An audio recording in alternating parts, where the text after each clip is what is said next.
નમસ્કાર વહાલા વિદ્યાર્થી મિત્રો, જ્ઞાન સેતુ કાર્યક્રમ અંતર્ગત ધોરણ 8ના ગુજરાતી વિષયના બ્રિજ કોર્સમાં આપ સર્વનું હાર્દિક સ્વાગત છે। આજે આપણે કદમ 5નો અભ્યાસ કરીશું। પ્રશ્ન નંબર 1, વરસાદ પડવાની તૈયારી હોય ત્યારે વાતાવરણમાં શું ફેરફારો થાય છે તે વર્ણવો। ઉત્તર, વરસાદ પડવાની તૈયારી હોય ત્યારે આકાશમાં વાદળાઓ ઘેરાઈ જાય છે। આકાશમાં વાદળોનો ગડગડાટ સંભળાય છે। વીજળીના કડાકા ભડાકા થતા હોય છે। મોર અને કોયલ જેવા પક્ષીઓ વરસાદનું સ્વાગત કરવા માટે ટહુકા કરે છે। લોકો પોતપોતાની વસ્તુઓ પલળી ન જાય તે માટે તેને વ્યવસ્થિત રીતે પડવાની તૈયારી હોય ત્યારે વાતાવરણમાં આવા વિવિધ ફેરફારો જોવા મળે છે। પ્રશ્ન નંબર 2, નીચેની કાવ્ય પંક્તિઓનો ભાવાર્થ સમજાવો। જોઈએ અહીં આપણને કાવ્ય પંક્તિ આપેલી છે, જો જોઈએ આપણે તેનો ભાવાર્થ। વરસાદ આપવાના કારણે કાલ સુધીમાં જે મકાનમાં આપણે રહેતા હતા તે મકાનમાં હવે વરસાદની વાછટને લીધે ભેજ પણ આપણા મકાનની અંદર રહેતો હોય તેવું આપણને જોવા મળશે। ક્યાંક જંગલમાં ચોમાસું ગાજે છે। પ્રશ્ન નંબર 3, પણ એટલે છતાં અથવા અને જે સંયોજકોનો ઉપયોગ કરી અને વાક્યો બનાવો। ઉદાહરણ આપેલું છે, મને ચા અથવા કોફી ભાવશે। તો જોઈએ પહેલું, આર્યને તેના પપ્પાએ બોલાવ્યા પણ તે ગયો નહીં। બીજું, આકાશમાં વાદળા ઘેરાય એટલે વરસાદ આવે એવું ન હોય। ત્રીજું, મેં તેને ના પાડી છતાં તે ઝાડ ઉપર ચડ્યો। ચોથું, સાંજે હું રોટલી અથવા તો ભાખરી ખાઉં છું। પાંચમું, આર્ય અને સ્વર મેળામાં ગયા। પ્રશ્ન નંબર 4, તમે જંગલમાં ભૂલા પડી જાઓ તો શું કરો? ઉત્તર, જો અમે જંગલમાં ભૂલા પડી જઈએ તો સૌ પ્રથમ તો જે રસ્તેથી આવ્યા હોઈએ તે રસ્તે જઈએ અને સાચો રસ્તો શોધવાનો પ્રયત્ન કરીએ। જો કોઈ લોકો અમને જંગલમાં મળે તો અમે તેને રસ્તો પૂછી અને અમારા ઘર સુધી પહોંચી જઈએ। હિંસક પ્રાણીઓ અમને નુકસાન ન કરે તે વાતનું પણ અમે ખાસ ધ્યાન રાખીએ। પ્રશ્ન નંબર 5 નીચેની ખાલી જગ્યાઓ યોગ્ય સંયોજક મૂકીને પૂરો। પહેલું, મીનુ અને ચિંટુ બંને ધોરણ 8માં અભ્યાસ કરે।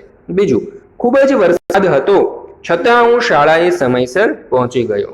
ત્રીજું, હું બજારમાં ખરીદી કરવા નીકળ્યો હતો પણ બજાર બંધ હોવાથી પાછો આવ્યો। ચોથું, ઘરેથી મોડો નીકળ્યો એટલે બસ ચૂકી ગયો।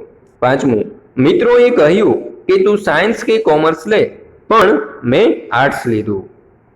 બ, અને છતાં અથવા પણ સંયોજકનો એવી રીતે ઉપયોગ કરો કે એક વાક્યમાં બે સંયોજક આવે। તો જોઈએ આપણે પહેલું વાક્ય, રાજેશ અને સુરેશ બજારમાં ગયા પણ બજાર બંધ હતી। તો અહીં તમે જોઈ શકો છો અને પણ બંને સંયોજક છે। મગન સાંજે રોટલી અથવા ભાખરી ખાય છે પણ આજે ખીચડી ખાશે। તો અહીં અથવા અને પણ બે સંયોજકો છે। ત્રીજું, મોર અને પોપટ એક જ ઝાડ પર રહે છતાં એકબીજા સાથે બોલે નહીં। તો અહીં અને છતાં। ચોથું, શિયાળ લુચ્ચું હતું છતાં પણ હરણે તેની સાથે મિત્રતા કરી। તો અહીં છતાં અને પણ બંને સંયોજક છે। હું અને મારો મિત્ર કાલે રાજકોટ અથવા તો અમદાવાદ જઈશું। તો અહીં તમે જોઈ શકો છો અથવા એ સંયોજક છે। પ્રશ્ન નંબર 6, ગહેકવું અને ટહેકવું માં શો ફેર છે અને કેવો? ગહેકવું એટલે પક્ષી જ્યારે આનંદમાં આવી જાય ને ત્યારે મસ્તીમાં જોર જોરથી બોલે છે તે ગહેકવું। અને ટહુકવું એટલે પક્ષી સામા પક્ષીને સંદેશો પહોંચાડવા માંગતા હોય ત્યારે જે બોલે છે તેને ટહુકવું કહે છે। બંનેમાં ફેર એ છે કે ગહેકવામાં પક્ષી પોતાનો આનંદ વ્યક્ત કરે છે જ્યારે ટહુકવામાં બીજા પક્ષીને સંદેશો પહોંચાડે છે। પ્રશ્ન નંબર 7, તમને ગમતું કોઈ એક ઋતુ ગીત લખો। તો અહીં આપણે એક સરસ મજાનું ઋતુ ગીત લખેલું છે, તમે જોઈ શકો છો। હવામાં આજ વહે છે ધરતી કેરી ખુશખુશાલી, મોડી રાતે મેઘ વિખાયો ભારે હૈયાનો પીધો ખાલી, તૃણે તૃણે પાને પાને ઝાકળ બિંદુ ઝબકે જાણે, રાતે રંગીન નિહારતી ધરતી ખોળે વરસી ચાલી, રમતા વાદળ ગિરી શિખરે મધુનાની સરિતા સરે, દૂર દિગંતે અધીર એનો પ્રીતમ ઉભો વાટ નિહાળે, રવિ તો રેલે ન્યારા સોનેરી સુરની ધારા, વિશાળે ગગન ગોખે જાય ગુથાતી કિરણ જાળી, મન તો જાણે જોઈની લતા ડોલે બોલે સુખની કથા, આજ ઉમંગે નવે સુગંધે ઝૂલે એ તો ફૂલે ફાલી હવામાં। પ્રશ્ન નંબર 8, નીચે આપેલ શબ્દમાંથી ત્રણ શબ્દો બનાવી તેનો વાક્ય પ્રયોગ કરો। તો જોઈએ, ઉદાહરણ તરીકે અહીં આપેલું છે ઈમાનદાર એટલે કે માન, નર અને માર। તો અહીં ત્યાર પછી આપણે જોઈએ પહેલું જામનગર, તો અહીં જાન, મગ અને જાર। ત્યાર પછી જોઈએ તો જામનગરમાં લખોટા તળાવ આવેલું છે।